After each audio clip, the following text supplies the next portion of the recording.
In 1990, a film hit theaters that no major studio wanted to touch. A movie about 4 giant turtles fighting ninjas in the shadows of New York. Everyone thought it was a recipe for disaster. Instead, it became one of the biggest independent successes of all time. But how did a project everyone dismissed end up being a Hollywood blockbuster? Let's find out. This is the history of Teenage Mutant Ninja Turtles the movie.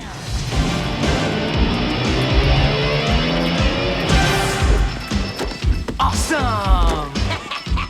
The late 1980s were a minefield for comic book adaptations. Studios had been burned by box office disasters. Even the mighty Superman franchise had crashed. Hollywood executives had grown cautious and skeptical. Animation was for kids. Comics were for kids. Live-action movies, they believed, were for adults. And the idea of 4 mutant turtles practicing martial arts, eating pizza, and fighting crime? Laughable. But while Hollywood laughed, the world outside was changing.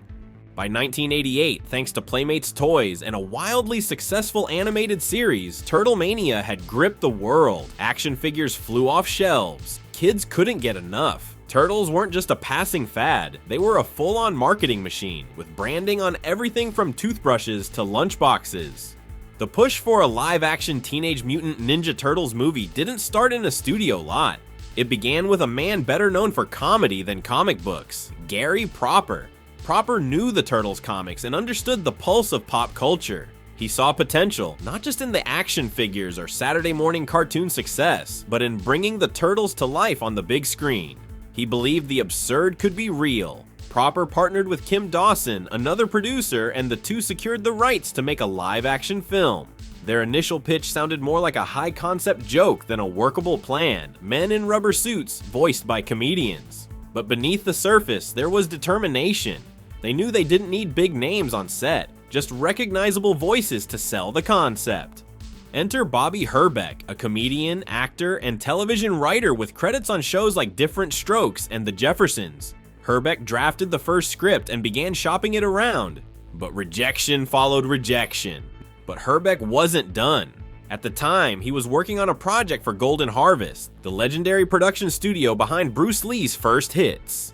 Golden Harvest had the stunt expertise and low-budget discipline to pull off something this risky, but they weren't convinced either, not until Herbeck made a simple suggestion to Golden Harvest's head of production, Tom Gray. Ask your kids. Gray's 10 and 12-year-old children lit up at the mention of the Turtles. Suddenly, Gray understood. This was bigger than Hollywood executives realized. By June 1988, Raymond Chow, the owner of Golden Harvest, gave the green light to a $3 million budget for the film. With a script approved by Eastman and Laird and Golden Harvest finally on board, the wheels were turning, but then came the moment that changed everything. While Golden Harvest was working on another film, a name surfaced, Steve Barron. He wasn't a blockbuster director, he wasn't an action movie legend.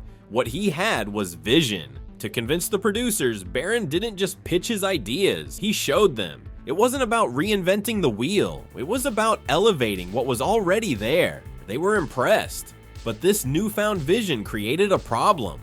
Barron's approach conflicted with the draft that Bobby Herbeck had already written. The solution wasn't to force the director to compromise. Instead, Golden Harvest made a bold move. They replaced Herbeck with another writer, Todd Langen, whose experience on the Wonder Years proved he could blend heart, humor, and family dynamics into a coherent narrative. Langen's job was to reshape the script into something that honored Barron's vision. The next challenge? Bringing rubber turtles to life without making audiences laugh for the wrong reasons. Righteous! Bossa Nova! What? Yeah? Bossa Nova? Chevy Nova? Steve Barron had a vision, but to pull it off, he needed magic, the kind only Jim Henson's Creature Shop could deliver. Barron wasn't just asking for rubber suits, he needed living, breathing characters. Turtles that could fight, crack jokes, and show emotion. Jim Henson was hesitant at first.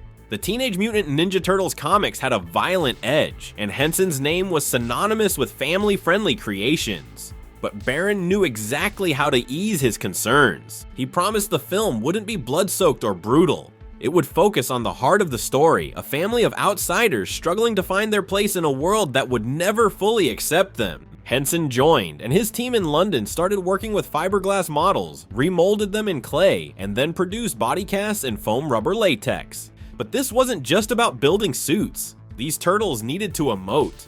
The Creature Shop pioneered state-of-the-art animatronics that pushed the limits of what was possible in 1990. Each head contained motors, servos, and wires capable of controlling eyes, brows, and lips with astonishing precision. But even with Henson on board and the magic starting to come together, the production was about to face its toughest challenge yet. They were out of money. What began as a $3 million passion project had ballooned into around $13 million. The final blow came just weeks before shooting was supposed to begin. The film had a distribution deal with 20th Century Fox, but in a corporate shakeup, the deal was pulled out from under them. Suddenly, they had no studio, no guarantee of theatrical release, and not enough money to finish what they had started. Panic might have been the natural response, but this production thrived on desperation. The head of production for Golden Harvest scrambled to find a solution. They brought in New Line Cinema, a small, scrappy distributor more known for low-budget horror and art house films than big commercial hits. They agreed to distribute the film, giving the project its lifeline. While the Ninja Turtles were the stars, brought to life by stunt performers and animatronic magic, the human cast would ground the film in reality. For April O'Neil, they chose Judith Hoag. She wasn't a household name, but she had the right balance of warmth and strength. With appearances in Spencer for Hire and the ABC soap opera Loving, she knew how to hold the camera's attention without overshadowing the fantastical elements around her. Casey Jones went to Elias Koteas. Known for his intensity and ability to play complex, street-smart characters, Koteas fit the role of the hockey mask-wearing vigilante perfectly. The villain, Shredder, needed presence.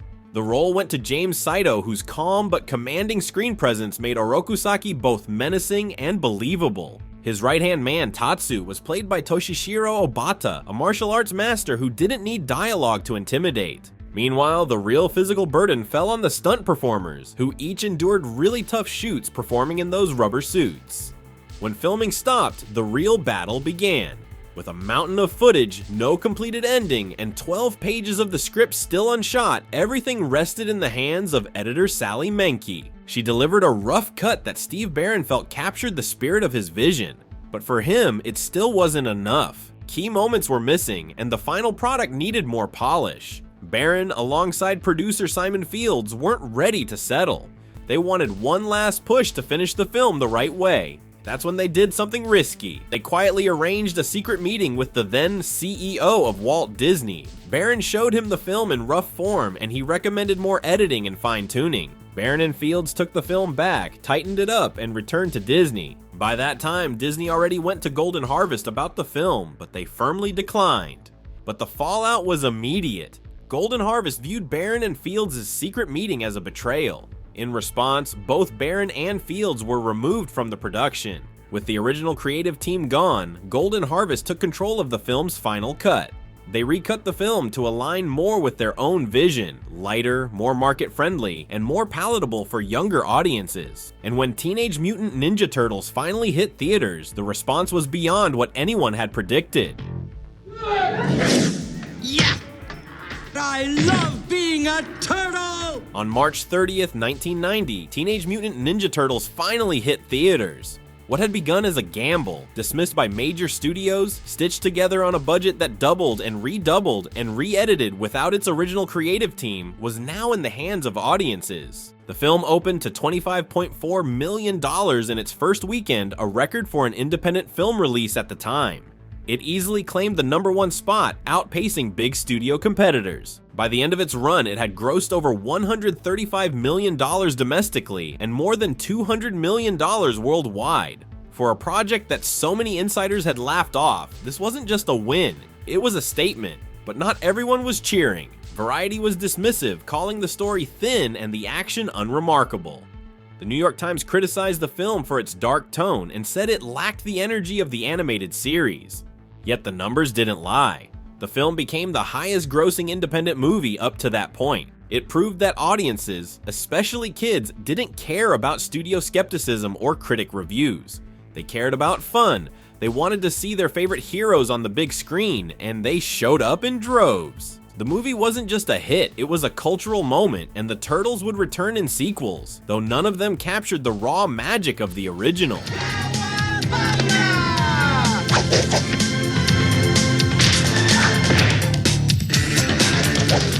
So was this all just a one-time miracle, or has something similar happened before? A year before the Turtles made box office history, another film hit theaters that should have been unstoppable.